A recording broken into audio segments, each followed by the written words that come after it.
Olá pessoal, tudo bom? Nós iremos continuar as nossas aulas, né? Aqui do nono ano, onde a gente parou aqui falando sobre a Oceania, né? E as características também da Ásia, né?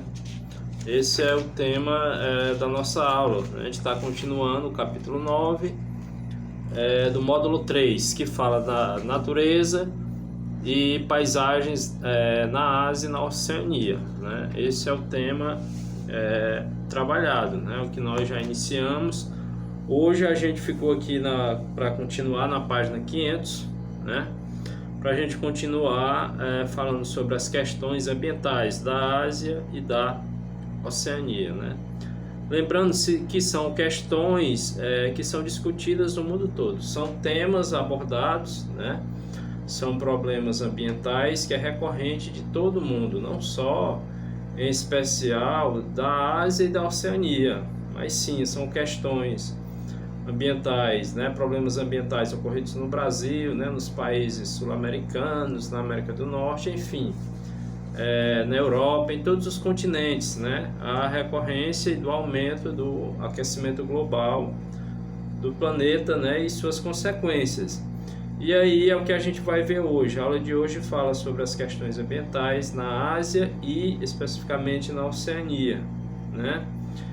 Então, esse primeiro tópico da página 500, ele fala sobre a disponibilidade hídrica, né? Que é um dos temas também abordados, principalmente nos países africanos, né? Países do Oriente Médio, e em especial a da Oceania também, né? Que já se adequa a essa situação de carência de água potável, né? Na realidade existe água nesses continentes, mais água contaminada, né? Boa parte da água está contaminada, então que não é própria para o consumo humano, né? Então essas são as prerrogativas, esses são os temas que serão abordados aqui na aula, principalmente a questão do estresse hídrico, né, que a gente vê aqui já no primeiro tópico, que fala sobre a disponibilidade hídrica na Ásia, né, na China, na Índia, no Paquistão, que são áreas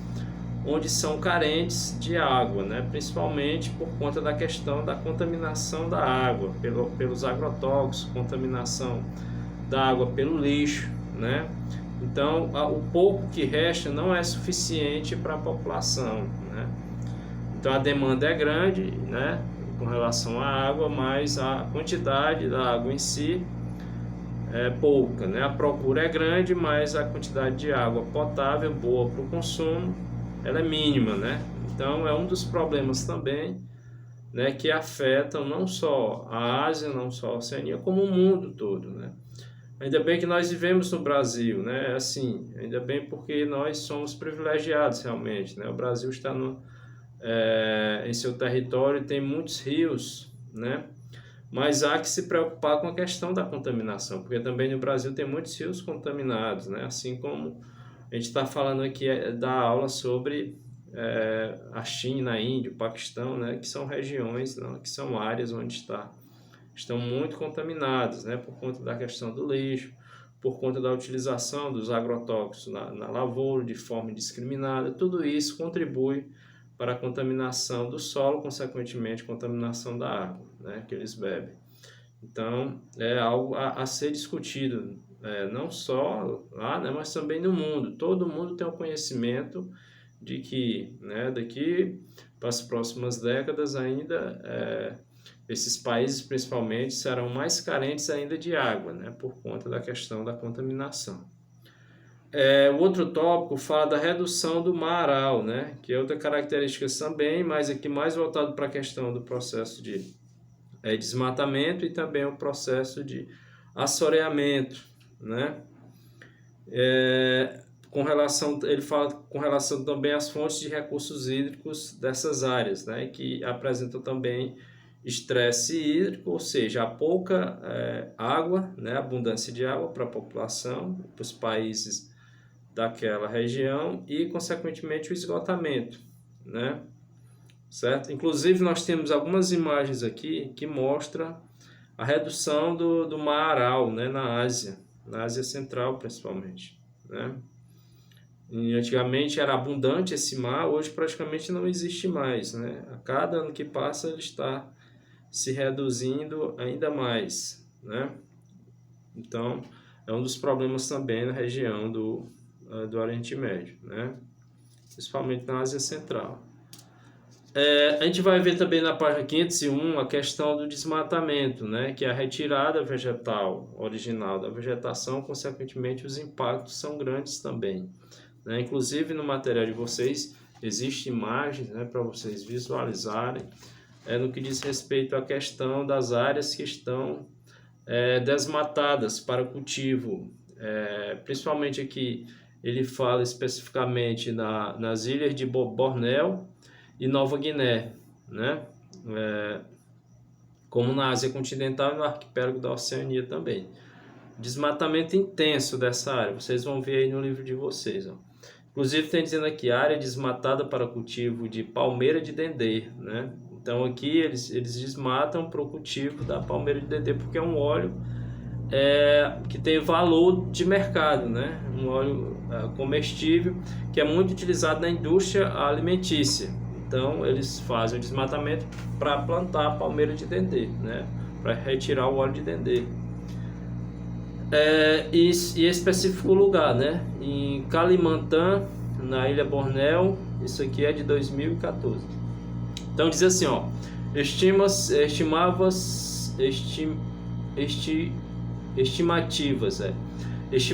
indicam que cerca de 1/3 das áreas de floresta mais acessíveis foram devastadas na Nova Guiné e que mais da metade da cobertura vegetal original de Bornéu já se encontra em algum grau de degradação, né, por conta do desmatamento intenso, né?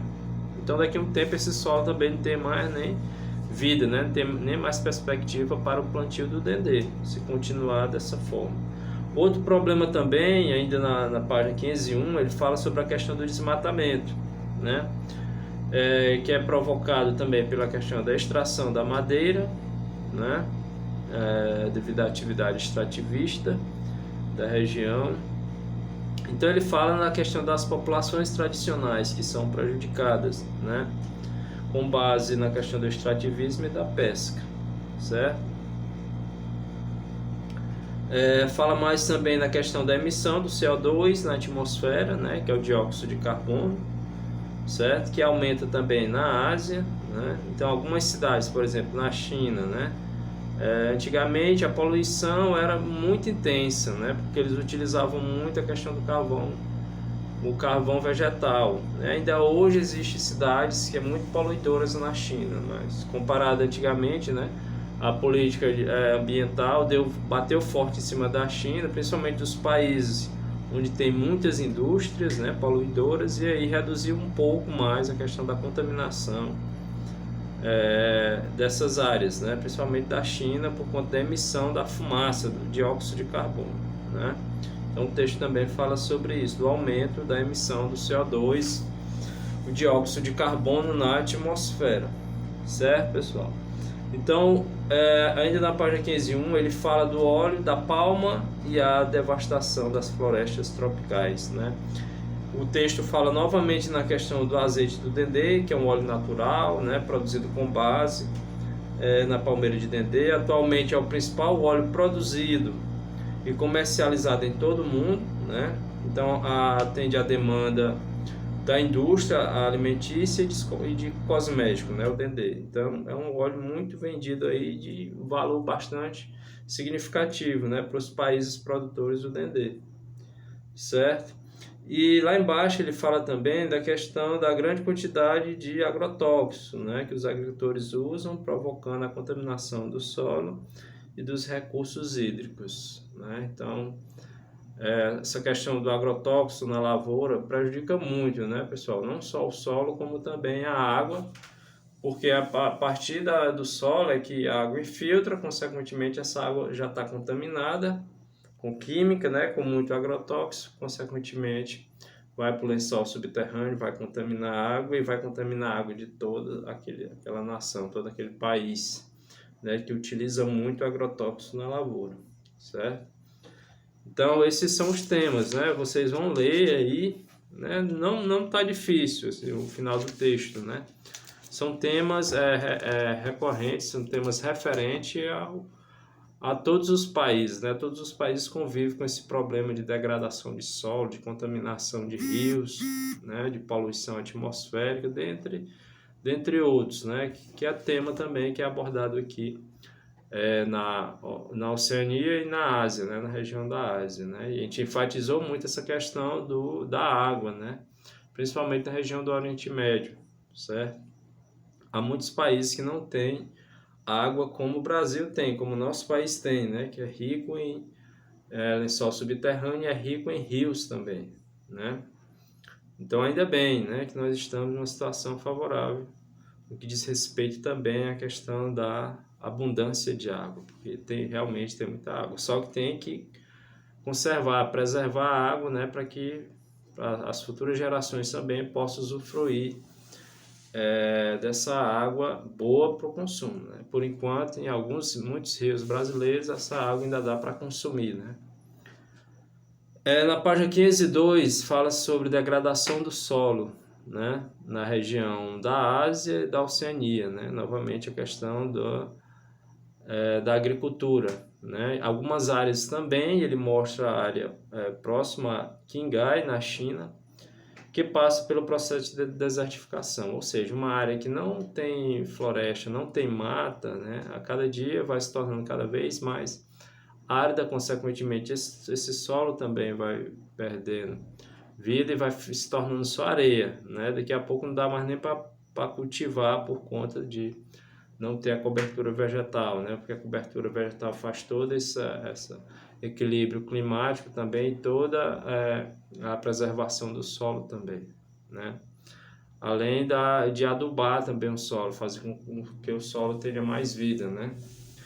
Por conta da derrubada das folhas, consequentemente vai virar adubo, né? E aí vai virar um solo bom para a agricultura. Se o local não tem árvore, consequentemente ele vai ser atingido pela temperatura dos raios solares e também pela chuva intensa, consequentemente vai ser um solo pobre em nutrientes, vai ser um solo sem vida, né? Consequentemente vira deserto, certo? Então ele aborda essa questão da desertificação, da atividade humana que vem acelerando esse processo de degradação, né? Devido ao desmatamento, né? Principalmente devido ao desmatamento. O próximo tópico, na 502, ele fala sobre a poluição atmosférica ainda na China, né? E é uma parte interessante essa do texto, porque a gente já viu em reportagens de jornais, aqui mesmo nos livros, né? A gente sempre está estudando as questões ambientais e mostra que realmente a China foi um dos países, e ainda é um dos países mais poluidores, né? Por quê? Porque na China tem muitas indústrias e a cada ano que passa aumenta mais o parque industrial chinês. Consequentemente, mais indústria, mais poluição, né? Mais contaminação. Principalmente por conta das fábricas. Ele cita aqui as fábricas, as usinas de energia, né? As indústrias e os veículos também vêm aumentando. Tudo isso acarreta problemas ambientais, né? Muitas vezes não é refletido na China, mas reflete lá em outro país, com irregularidade de chuva, né? Enchentes, né? Uma chuva que era para cair no período de um mês, ela cai em questão de horas, né? Acaba ocorrendo inundações. Então há um certo desequilíbrio ambiental. Locais que chovia sempre, não chove mais, está ocorrendo seca, né? E assim por diante, né? Essas são as consequências da questão da poluição atmosférica, consequentemente do efeito estufa, né? Que está ocorrendo. Então ele cita a China como um país, né? De grandes fábricas e grandes indústrias, mas também é um país poluidor, né? E a China é um dos países que mais utilizava o carvão mineral antigamente, né? Em décadas passadas a China trabalhava muito com o carvão mineral. Então o carvão mineral ele é muito mais poluidor do que a gasolina, do que o diesel, né? O carvão mineral ele lança muito mais fumaça, né? Tanto é que vocês vão ver no material de vocês aqui né, alguma cidade chinesa no final da tarde, né? As pessoas têm que andar, que nem a gente está usando máscara agora por conta do Covid, né? Eles usavam máscara lá por conta da fuligem, da fumaça, né, da contaminação. E aí no final da tarde você não via a questão de 10 metros, você nem via mais as pessoas direito por conta da poluição, né? Da cidade aqui, ele está citando a cidade de Pequim em 2013, né? Por conta da emissão do CO2, da fumaça, né? Na atmosfera. O texto também fala, no final, ainda fala também sobre a chuva ácida, né? Que é outro problema que vem acarretando não só a China como o mundo, né? A chuva ácida se dá pela grande emissão do CO2 na atmosfera, da fumaça, consequentemente, quando vem a chuva, né? Nas gotas da água, da chuva, já vem o poluente que está em suspensão na atmosfera, está no ar, né? Consequentemente, essa água ela vem toda ácida, né? Então, quando bate no solo, quando bate na vegetação, já vai matando a vegetação, né? Uma prova disso é as estátuas desses países, aqueles bustos que tem aquelas estátuas, estão corroendo, mas estão corroendo por conta das chuvas ácidas que ocorrem nesses países, né? Consequentemente, como a gente falou aqui, na chuva já vem a contaminação, né? O metano, o enxofre, né? O dióxido de carbono são gases ácidos, né? Então, juntamente com a água da chuva, eles contaminam aí, mata a vegetação, né? Corrói estátuas, certo? Contamina a água de rios. Então, é um problema muito sério, né? Essa questão da contaminação, né? Da contaminação atmosférica. Consequentemente, vem aí a chuva ácida, né? Em algumas cidades também do Brasil ocorre a chuva ácida, né? Em algumas cidades de São Paulo, ali na região de São Paulo, o São Paulo também tem muitas indústrias, contamina muito, né? Ali no ABCD Paulista, quando tem chuvas, essa chuva acaba matando boa parte da lavoura dos agricultores, né? E a vegetação nativa também, ela vai começando a perder as folhas, ela vai começando a morrer por conta da chuva ácida, né? Que é muito prejudicial para principalmente a questão da lavoura, né? Página 503, ele fala sobre as mudanças climáticas, né? Aborda novamente essa questão do aquecimento global, né? Aí ele fala nas consequências que são, né? Que a gente já falou aqui, o aumento da temperatura média em diversas regiões, alteração no padrão de chuva, com intensificação de tempestades tropicais e período de estiagem, né? Estiagem é a falta de chuva. A degradação dos recifes de corais, olha, outro também que é interessante, né? Eu não tinha falado, mas tem aqui agora, né? A degradação dos recifes de corais em função da acidificação dos oceanos, né? Ou seja, a gente falou agora há pouco na chuva ácida, ela afeta também os oceanos, né? A elevação do nível do mar, dentre outros, né? A elevação do nível do mar se dá por conta do derretimento das geleiras, né? Tem expectativa para daqui a décadas também alguns países da Europa sofrer com essa questão do degelo, né? Porque o gelo das calotas polares vão derretendo, consequentemente vai subindo o nível do mar.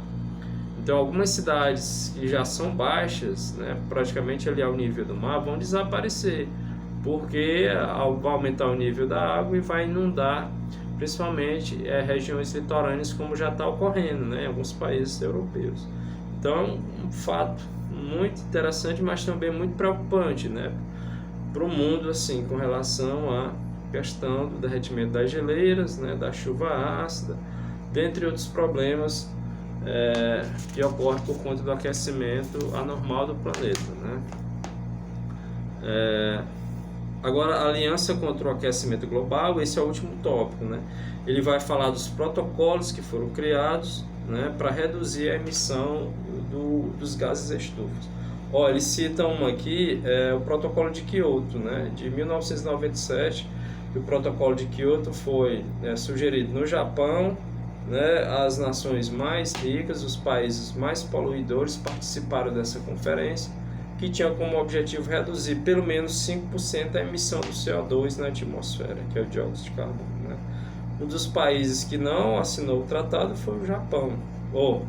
Desculpa, um dos países que não assinou esse tratado foi os Estados Unidos, né? Foi um país que se recusou a assinar o protocolo de Kyoto, porque segundo ele, 5% da sua produção ele já perdia muito no que diz respeito à economia, né? Ou seja, os Estados Unidos ele não está nem se preocupando com o desenvolvimento das outras nações em detrimento da segurança do meio ambiente. Ele não está preocupado nisso, não. Os Estados Unidos se preocupam só nas suas economias, né? E em se manter no poder. E as outras questões de interesse ambiental, né, para deixar aí o planeta para as futuras gerações, ele está pouco preocupado com isso, né? A realidade é essa. Então, os países mais ricos são os países que menos assinam esses tratados, né, no que diz respeito à questão da preservação do planeta, certo? Tratados que vão beneficiar a própria população e, consequentemente, também as futuras gerações, né? Certo? Porque nesse planeta aqui a gente não vai viver eternamente, então a gente tem que deixar um planeta preservado para os nossos filhos, para os nossos netos que virão, certo? Então há de pensar nisso também, né? Não pensar só em amenizar o problema agora, mas para o futuro também, né? Então é só isso, pessoal, porque a gente estava só concluindo o texto de vocês, né? Agora vocês terminem aí as atividades. Vou só dizer aqui as páginas, né, e as questões para ninguém se perder, né, para ficar tudo ok aqui com vocês. Ó, a gente começou aqui na página 500, né? Então vocês vão terminar aqui, ó. Vocês vão lá para a questão 7. Agora a questão 7 da 506, né? Endel pratica a questão 7 da 506 e só faltava ela. E aí vocês vão para o Amplie aqui, ó, terminar todo o conteúdo. É só isso que está faltando, né? Vocês terminem aqui o Amplie e tem só mais uma coisinha aqui para preencher na 511, né? Página 511, certo? É só um preenchimento aqui sobre questões ambientais, impactos antrópicos, diversidade de aspectos naturais, certo? Então a aula vai ser só até aqui, porque a gente finaliza o capítulo, né? E eu já não quero dar início ao novo... A gente terminou o módulo 3, agora é o módulo 4, né? Certo? A gente termina aqui, a gente fecha o conteúdo aqui do módulo 3, certo? E aí nas próximas semanas eu já vou na escola para pegar o módulo 4, né? Porque aqui já encerrou o módulo 3, certo?